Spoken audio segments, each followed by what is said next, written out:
যুদ্ধ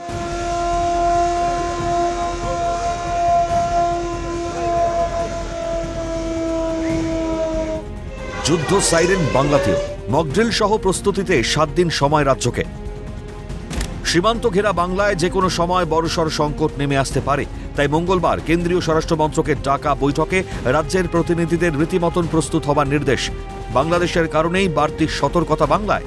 কেন্দ্রীয় স্বরাষ্ট্র সচিব গোবিন্দ মোহন রাজ্যের প্রতিনিধিদের সঙ্গে বৈঠক করেন।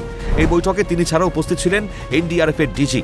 রাজ্যের তরফে উপস্থিত ছিলেন মুখ্য সচিব মনোজ পান্ত, স্বরাষ্ট্র সচিব নন্দিনী চক্রবর্তী, বিপর্যয় মোকাবিলা দপ্তরের সচিব রাজেশ সিনহা ও ডিজি সিভিল ডিফেন্স জগমোহন।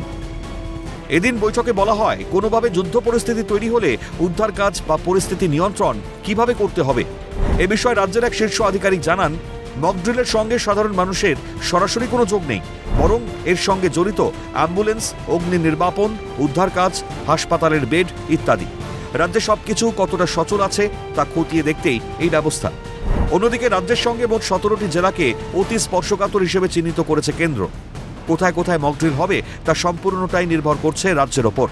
মাত্র 7 দিনের মধ্যে সামগ্রিক প্রস্তুতি খতিয়ে দেখে নিজেদের যুদ্ধের জন্য প্রস্তুতের নির্দেশ। প্রশাসনিক সূত্রে জানা গিয়েছে, এই মুহূর্তে রাজ্যের বিভিন্ন প্রান্তে জেলা ধরে ধরে একাধিক সাইরেন রয়েছে। কলকাতায় সাইরেন রয়েছে 95টি।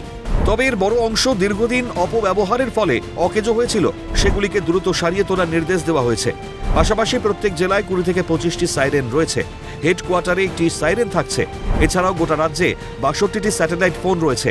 রাজ্যের সঙ্গে সিভিল ডিফেন্সের যোগাযোগের প্রধান মাধ্যম হবে এয়ারফোর্স। এয়ারফোর্সের মাধ্যমে খবর আসবে সিভিল ডিফেন্সের কাছে। এরপর সিভিল ডিফেন্স থেকে অন্যান্য সর্বত্র সেই খবর বা সাবধানবাণী পৌঁছে দেওয়া হবে। সেই মতো পরবর্তী পদক্ষেপ নেওয়া হবে। প্রতিটি জেলায় কন্ট্রোল রুম তৈরি করার কথা বলা হয়েছে, যেগুলি 24 ঘন্টা চালু থাকবে। নবান্ন সূত্রে খবর, 7 দিনের মধ্যে রাজ্যে পরিকাঠামোগত খামতি থেকে শুরু করে প্রয়োজনীয় যন্ত্রপাতি সমস্তই জোগাড় করতে হবে রাজ্যকে। সেই মকড্রিলের প্রথম প্রস্তুতি বুধবার বিকেল 4টে। বিপ্লব চক্রবর্তীর রিপোর্ট, ক্যালকাটা নিউজ।